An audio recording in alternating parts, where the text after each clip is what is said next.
E bem perigoso. A gente pode falar mais sobre isso, mas eu tenho uma pergunta. Muitas pessoas que vão assistir e se consideram pró-Palestina, ou fazem parte aí do movimento da direita, ou da extrema esquerda que está protestando aí nas ruas com bandeiras do Hamas. Muitos deles não são nem árabes, nem palestinos. Eles nem sabem o que está rolando. Exato, nem sabem o que está acontecendo, Nem sabem o que é a Palestina. provavelmente, ou o que é Gaza, né? Mas muitas pessoas que sentem muita pena e muita dor com relação ao que está acontecendo em Gaza se irritam muito com Israel e, obviamente, culpam o país por esse tipo de destruição, comparam o número de mortes e, obviamente, não são especialistas no conflito e, no fim das contas, isso cria mais problemas de ódio e divisão. E esse se tornou um assunto polarizado em muitos países. No Brasil, não há tanta polarização quanto na Polônia, no Canadá ou nos Estados Unidos, onde há aí milhares de pessoas protestando contra a violência e com violência física, na verdade. Mas nós temos pessoas no Brasil que não entendem o que está acontecendo lá, não entendem a história do Hamas. Obviamente, o que você diz que não são um movimento de liberação, são um movimento fundamentalista religioso e não um movimento nacionalista. Mas, no fim das contas, a gente tem que tentar explicar, eu tento explicar o tempo todo, a diferença entre vários aspectos distintos do conflito. E se você pudesse dar uma mensagem, uma resposta para aqueles assistindo hoje que vão para as ruas todo domingo ou todo sábado e se dizem pró-Palestina, e tudo bem ser pró-Palestino, pró-povo palestino, mas na forma de ser pró-palestinos, eles estão sendo pró-Hamas, estão apoiando o Hamas, ou estão sendo anti-Israel. Olha, eu não estou surpreso porque com essas multidões, porque, mais uma vez, parte deles vai ser pró-Palestina, parte deles é anti-guerra, outros são anti-semitas, outros são anti-Israel. A gente não sabe qual é a razão. Anti-americanos. Ou talvez tenham um ódio por si próprios. É o mínimo que eu tenho a dizer. Eu nunca tento racionalizar com uma multidão, porque não dá para racionalizar quando você está numa multidão. Tá certo.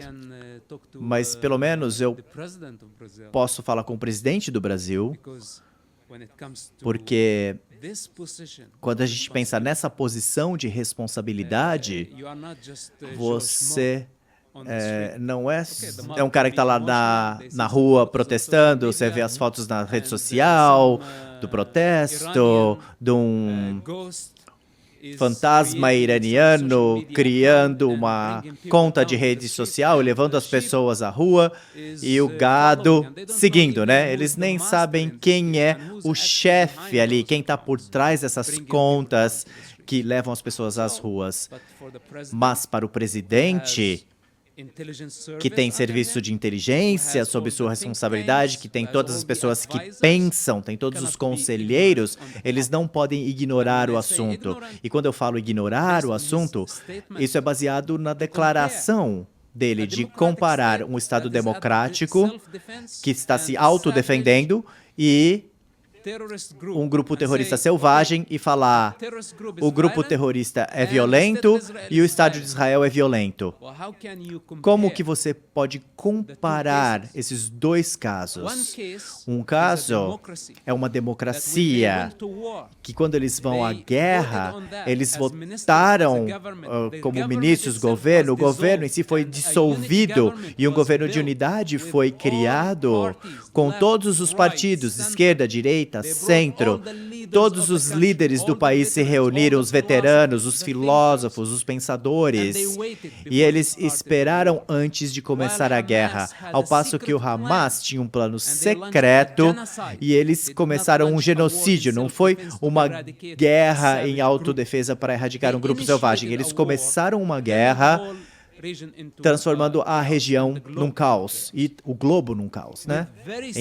Então, com uma ideologia doentia, ao passo que Israel é um país bem constituído, com árabes, muçulmanos, judeus, hindus, budistas, cristãos, relação com pessoas muçulmanas, nações muçulmanas ou não.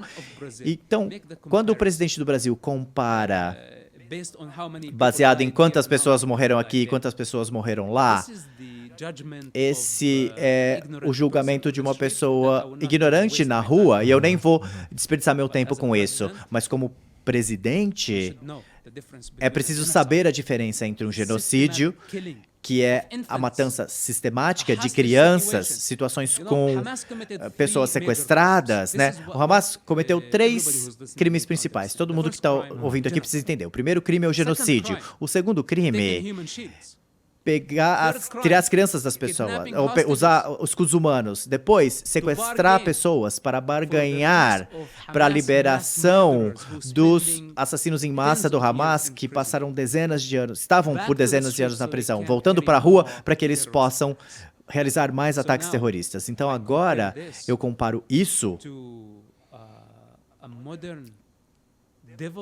com um país moderno, desenvolvido, que tem toda essa diversidade de vida nele, e falar, bom, é porque são milhares de mortes aqui, milhares de mortes lá, ou muitos milhares aqui e menos milhares lá. Não é assim que a gente pesa a situação. A questão é por que e como essas pessoas morreram, e por que e como essas pessoas morreram. Qual é o motivo por trás dessas duas forças? E qual é o objetivo de cada uma delas? O objetivo de Israel é restabelecer a ordem para conter o caos que o Hamas iniciou. O objetivo do Hamas é começar o caos e terminar com a ordem, acabar com a ordem. É bem claro. É assim que a gente tem que ver. Então, pelo menos se eu puder falar com o seu presidente para acordá-lo e para o restante do país, eu espero que vocês estejam ouvindo. Se não estiverem ouvindo, eu não acho que vai fazer diferença. Simplesmente vai espalhar mais ódio se as pessoas continuarem agindo baseado na ignorância sobre o tópico. Se você quer realmente fazer parte, eduque-se mais, informe-se mais sobre o assunto para que você possa falar coisas corretas.